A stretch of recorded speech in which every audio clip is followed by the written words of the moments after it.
Hi, everyone. I'm Jessica DiRuzza, and this is my YouTube channel, Trust Psyche. Thank you so much for being here with me today. Today, we are going to talk about planets conjunct the midheaven, or the very top of the chart, and what that means for our astrological interpretation. What I'm going to share with you today comes over the last 15 plus years of me being a professional astrologer and psychotherapist.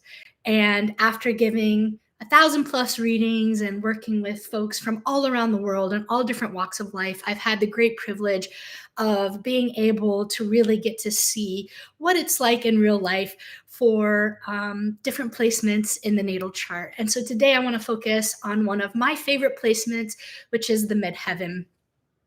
And I'm going to go through and give an example of the 10 major celestial bodies, the sun, the moon, and the 8 planets, other planets in our solar system, and how we can see them in their meaning and their purpose when they are conjunct the midheaven. So first, let's begin by what the midheaven means in astrology. I always think it's good to start with this placement before we get into bringing in the planets.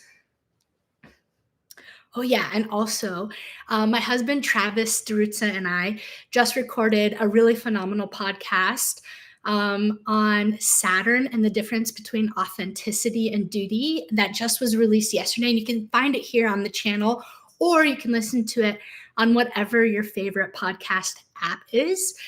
And I would absolutely love for you to check that out because it was a really great hour-long conversation.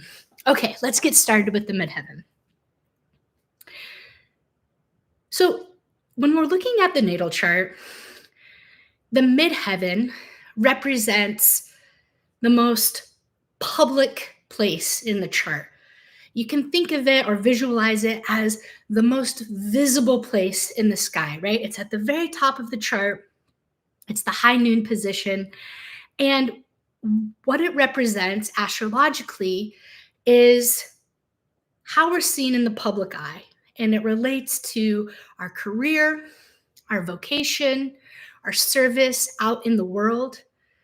And it's a very visible position. It has the most exposure because essentially it being at the top of the chart means that it has the most amount of eyeballs on it. So whenever we have planets conjunct the midheaven, whether in the 9th or the 10th house, this is going to be a place in our life that has high visibility, out loud, out in the world. And I'm going to talk about the implications of that.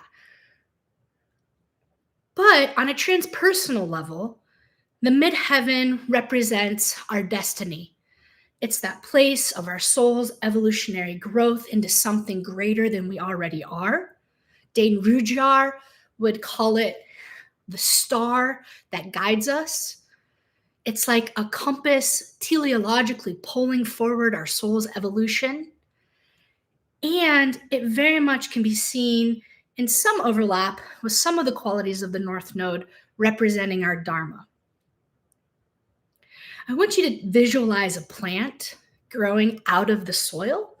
The midheaven is like the rays of the sun that are pulling forward the plant's growth and has the power to bring it up out of the soil, push it out, and then have it grow up against gravity and move towards the blossoming of the sun. That's the quality and that's the power that the midheaven carries. It carries this power of growth and movement up in ascension towards greater growth, evolution, blossoming, flowering, and again, a high level of visibility. Whereas the bottom of the chart, the IC, is hidden and it's private. And so the bottom of the chart is beneath the soil, whereas the top of the chart, the midheaven, is everything that's emerged up above the ground and moving towards the light of the sun. I have a deep affinity for the midheaven because I have the sign of Sagittarius there, but also because I have the planets Saturn and Uranus. So the midheaven is a prominent placement in my own chart, and therefore I just have a deep calling to talk about its astrological meaning. So I'm going to go through the interpretation of each planet conjunct the midheaven now. When we move towards the midheaven in our life, it feels like a calling. It feels like we are being asked to do something. And it feels like that something we're being asked to do is greater than our personal self. There is a transcendent quality to it that's larger than life. And when we return back to it being the most visible place in the chart, the level of exposure of any planets there is at its peak. When something is so exposed and visible, there's a lot of energy behind it. The more that something is seen or witnessed, the greater power it tends to carry. So the midheaven is a very externalized or extroverted point in the natal chart, but also because of that, the demands of the planets there are higher because of its exposure and visibility and having more eyes on it. The standards of how we express and embody and carry that energy out into the world, often through our career or our service, is higher than other placements in the chart, for better and for worse. That can make us strive for greater excellence, but it also can make us feel like it's a point where we receive greater criticism or criticality because there's more opinions involved. Once we have more eyeballs on us, we have that many more opinions about how that energy is being expressed. So I just really want to name the vulnerability of the positions of planets at the midheaven because it's very real and important to take that into consideration when we're looking at the different planetary placements. Okay, so first, let's start with the sun at the midheaven. Again, either in the ninth or the 10th house. So the sun and the midheaven share a lot of qualities in that they're both about visibility. When the sun is at the midheaven, this person's life mission and identity is very highly defined by their career or their vocation, a calling to do work or a mission out in the world that is of service to the public. This is someone whose identity and personal sense of self has the highest level of visibility out in the world. The way that this can manifest in its particular unique expression is so varied, but oftentimes you can see it in someone who has a strong public persona, whether that's someone who is a speaker or a teacher or a leader of some kind. This is a person where they have either natural leadership abilities where other people gravitate towards looking at them as a beacon of light or a lighthouse or someone who is carrying a lot of vitality and energy or brings a lot of libido and vitality and energy to whatever they're doing in life. This is someone who tends to have a very strong will and lots of willpower. There's someone who tends to radiate whenever they show up in any kind of group or public space out in the world. This is someone who often also has a lot of courage to shine brightly and whenever they show up, whether that's at work or whether that's in any kind of group setting, this is someone who is called to take center stage. This is someone who is meant to use their gifts and be highly seen in their contributions and even achievements in society. The sun at the midheaven is also someone who tends to be called towards a strong sense of individuality and uniqueness and who they are as a person. Their personhood is something that is going to be of high value to them, but also the expectations of that person to contribute to the public domain is going to be much stronger.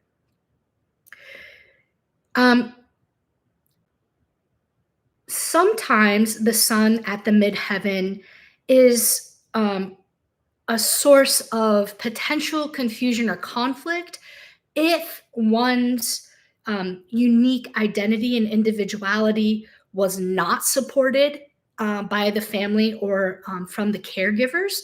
This person can be in an inner conflict with themselves around how to let their true essence be highly visible, often in a creative act that feels like a calling or a destiny. But ultimately, deep down, their soul is driven to move into that place, often against all odds.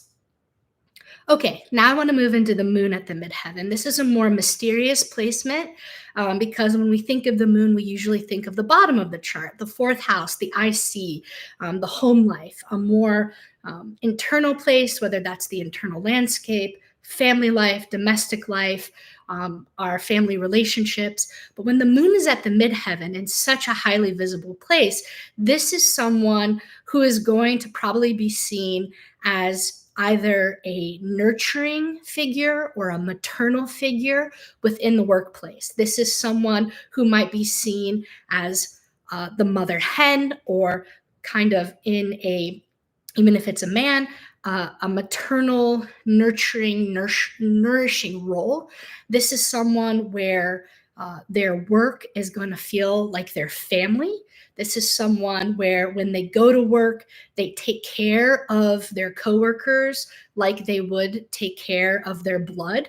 There's not really as much separation between their work life and their sense of family and belonging. And so this is someone who usually has very strong bonds with their coworkers, with their boss, or if they are the boss, then everyone that works for them is like their flock that they're shepherding. This is also someone who tends to get very deeply emotionally invested in the work that they do. This is someone who's more prone to taking the work that they do personally or to take work home with them. There's not that division between work life and home life.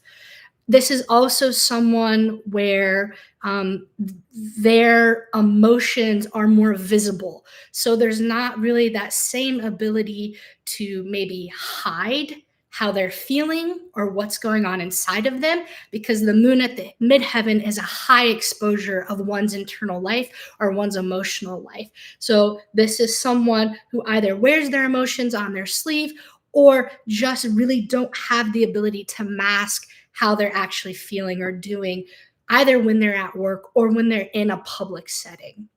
This is someone who's going to receive natural projections of a parental role. Similar to the sun placement there, and I didn't quite touch upon this, that could be someone who maybe shows up in more of a masculine or paternal role, whether they're man or woman, and they might be more prone to receiving those kinds of expectations or projections. The midheaven is the place in the chart where there are high expectations, and we're more prone to receiving those projections from other people because the midheaven has a quality to it of projecting onto an authority, whether that's a parent or a teacher or even some powerful godlike figure.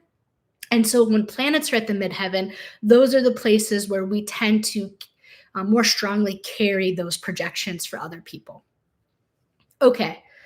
I'd like to move on now to Mercury at the midheaven. This is someone whose dharmic calling is definitely to have a voice or a message brought into the world, whether that's through speaking as an orator, as a teacher, as a scholar, or someone who is very called to writing or some way giving expression to ideas. This is someone where education and higher learning is going to be central to their life's path. They're either going to be a bookworm or very scholastic, or someone who is just very strongly oriented towards ideas, towards learning, communication. This is someone who usually is a really great dialogue partner. This is someone who tends to be very easy to talk to, because when a planet's at the midheaven, not only is it part of the public, but it actually is there to serve the masses. And so when Mercury's at the midheaven, this is someone who just naturally is gifted at communicating with every kind of person. So it's both the high mind, but it's also the ability to talk to any person, anywhere, at any time.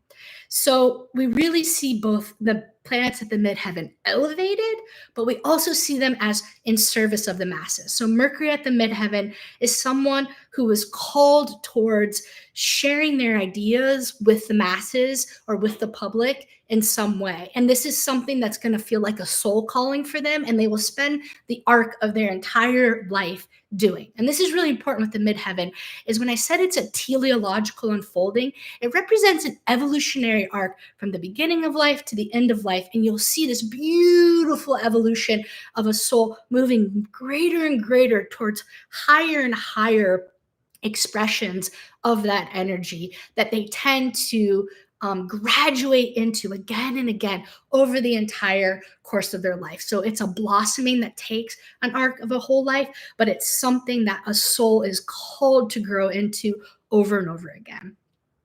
Okay, Venus at the midheaven.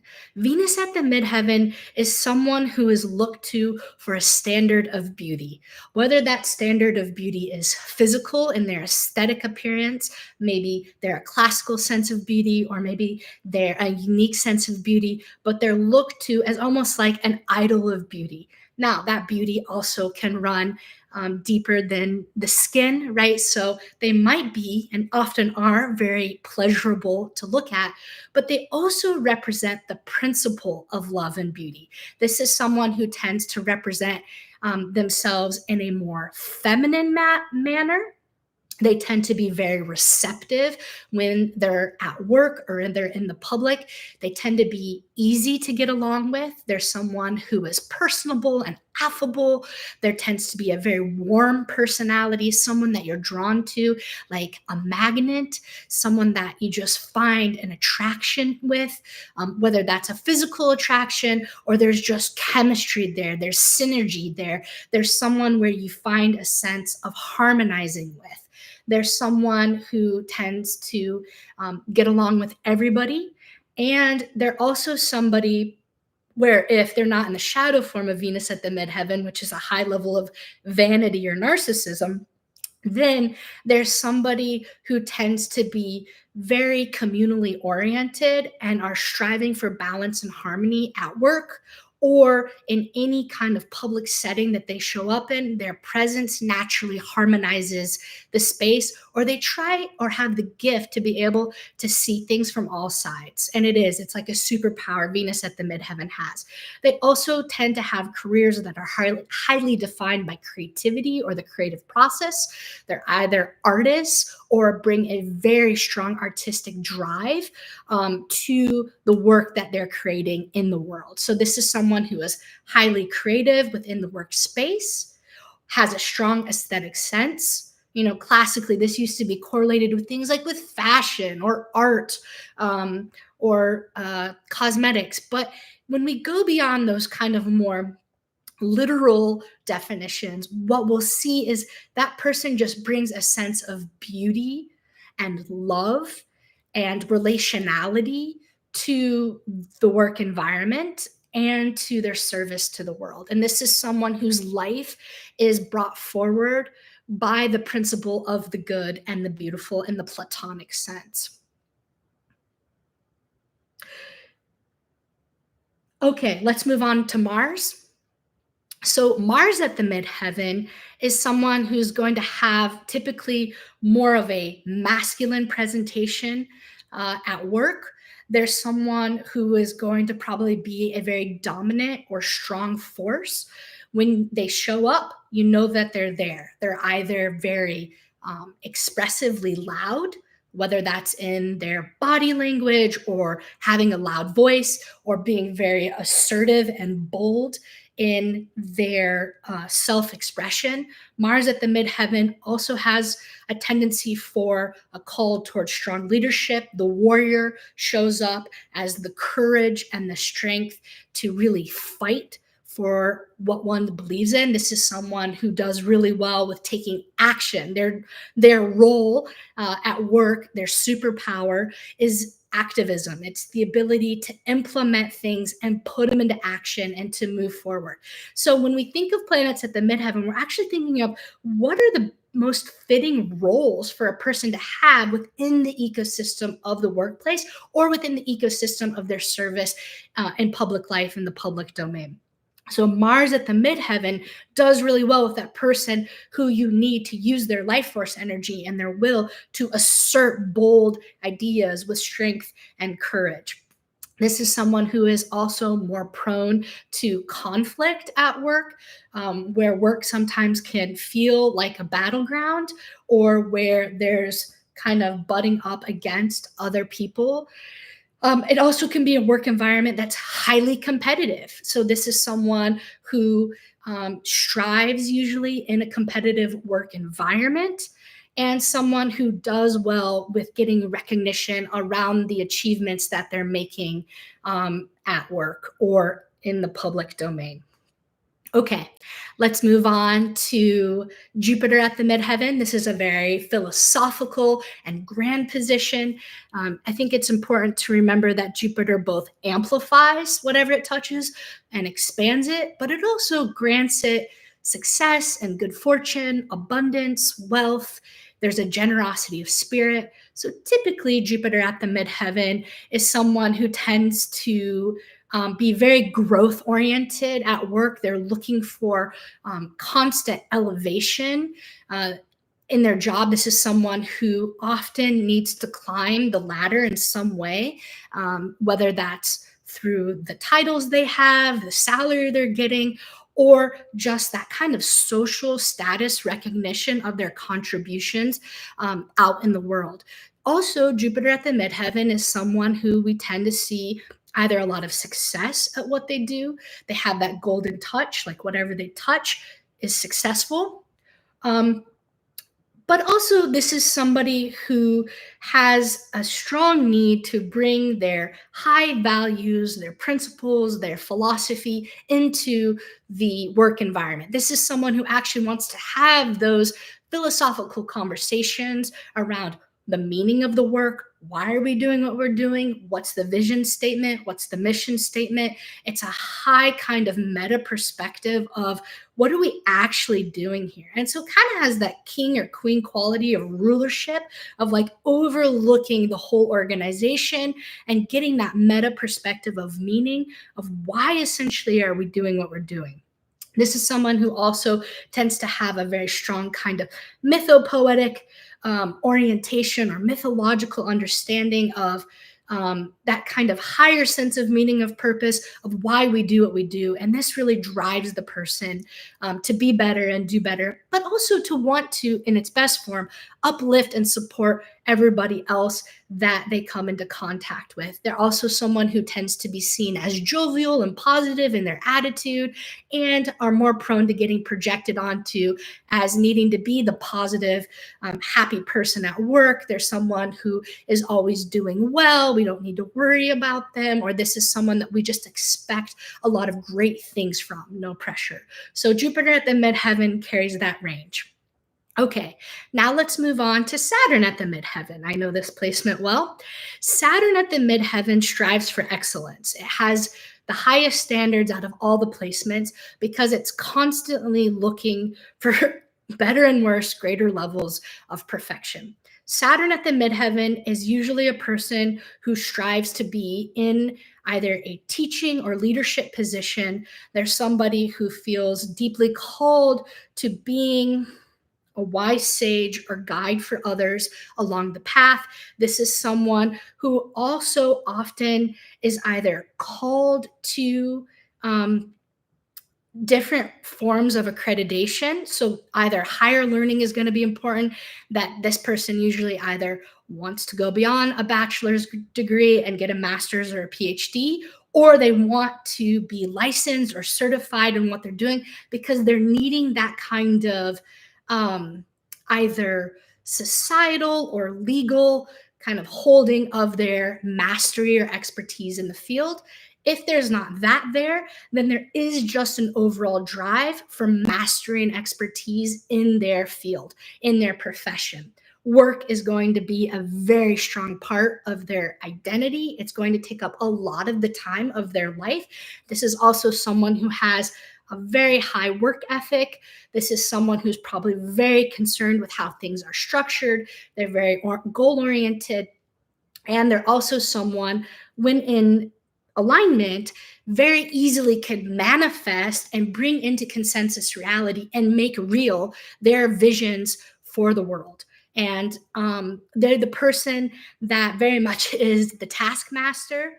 They're the person that you turn to when you really want to make sure that you are seeing results, and the person who's willing to put in a lot of time and energy.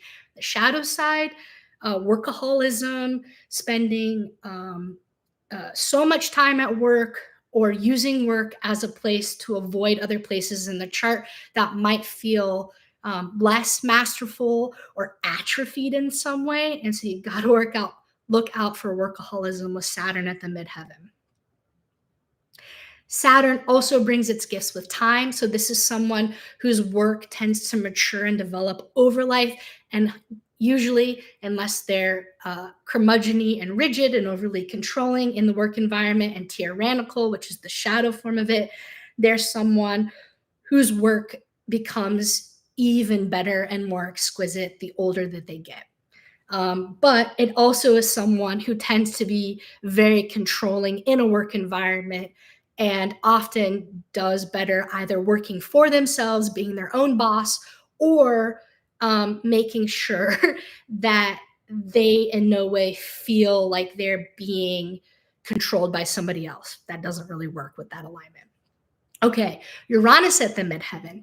This is someone whose life calling is going to be very revolutionary. This is someone who usually brings new, fresh, radical visions and ideas and perspectives into the workforce. It's a highly dynamic, electric, creative energy that's constantly seeking to innovate the work that they're doing. So, whatever they're called to do, it could be any profession or professions, they're going to want to change it in some way.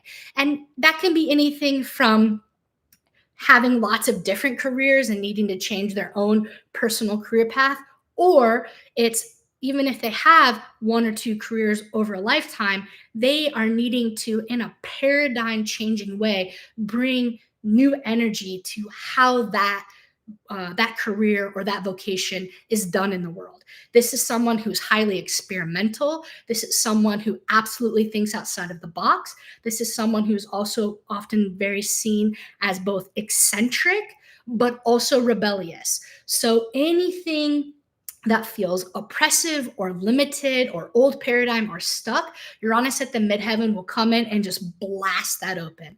This is someone whose role is very good when they're given a high level of independence, a lot of support for their creativity, a lot of support for their innovation and experimentation. This is the person that you want to bring in and say, hey, we don't know what to do. How do we move this forward? They're very future thinking, future oriented, and very progressive when it comes to their ideas and perspectives and ways of implementing them out in the world or within the workplace. This is someone that needs an incredible amount of freedom in their job. And this is somebody who can receive projections around being either rebellious or disruptive. Now, in a shallow or kind of immature way, Uranus at the midheaven can be someone who is a disruptive puella figure that is immature and doesn't recognize the consequences of their impact of the energy that they're bringing. But in its more kind of mature and evolved expression, it's someone who comes in and ushers in change and does so in a way that actually is, in the best ways, paradigm shifting and leads towards greater levels of freedom and liberation, not only for themselves, but for the field as a whole. Okay, two more. Neptune. Neptune at the midheaven is also a mysterious placement like the moon. Neptune at the midheaven typically is someone who brings a very strong imagination to the work that they do. It's someone who is a dreamer and a visionary. It's also someone who brings a high level of intuitive knowing and typically a lot of compassion and empathy to the work that they do. This person either is deeply feeling and deeply intuitive, but they're a highly sensitive person and they use the gift of their high sensitivity to bring healing and wholeness to the work that they're doing. Sometimes this manifests in its literal form as someone who is in the healing arts profession, But Neptune at the midheaven also just can be someone who brings that high level of compassion and empathy to whatever work they're doing. In the tradition, you would say, oh, you see this in someone who's a nurse, or you would see this in someone who does energy healing, or you see this in the person who maybe is a medicine person. And those things can be true, but really we're talking about the essence or the energy that they bring. And this is also someone who is going to be probably seen as a healing presence in whatever it is that they're doing. And this is also someone who is going to be very sensitive to everything going on in the work environment. This is someone who is going to be picking up on everything that's happening, for better and for worse.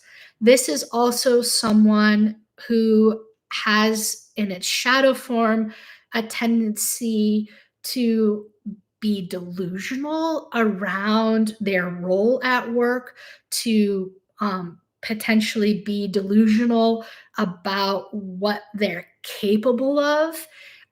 If they're out of touch or they're not seeing themselves clearly, which can come with Neptune for all of us, this could also be where Neptune can represent addiction and escapism. When it's at the midheaven, it's like this person can use their role in the public space as a place of escapism. This is also someone out of all the alignments has the most propensity to be projected onto, as Neptune relates to projection, to an idealized image of who they are. So this person is more easily prone to being idolized or put onto a pedestal and carry those idealisms of whoever is around them. All right, last planet, Pluto. Pluto at the midheaven, I would like to think of it as a very powerful placement. I would like to think of it in its best form as someone who is very ambitious and motivated and driven instinctually to transform the world, that they, in whatever it is that their career is, they're looking to transform everybody they come into contact with, to transform the space that they're in, to transform the profession itself. This is someone who, in its best expression, is very empowered and takes on a very powerful or strong role within the community or within the field. In its shadow form, this can be someone who is power hungry, who uses their ambition and drive to have power over people. It is more prone to power struggles within the workplace. It can, as power over, show up in an abusive dynamics that can be more manipulative, coercive, domination, control. That's in its shadow form. In its kind of light form, it's somebody who has done a lot of inner work around their power and their use of power, and is using that call to transform themselves and the world around them to be a positive influence in helping everybody be in their power and have it be a power with environment. This is somebody who usually does not shy away from things that are more taboo or hidden or kind of darker in nature. This is someone whose career can be one where you're called to shine a light onto the more either mysterious or darker aspects of society. This is someone where, when they are able to step into their power, can have a profound influence in whatever it is that they do. Okay, so that is the 10 major celestial bodies conjunct the midheaven. Thanks so much for being here with me today. I'd absolutely love for you to like this video, leave a comment. I always respond to everything. And if you haven't yet, I would love for you to subscribe to my channel. Thanks so much for being here with me, and I'll see you all next time. Bye.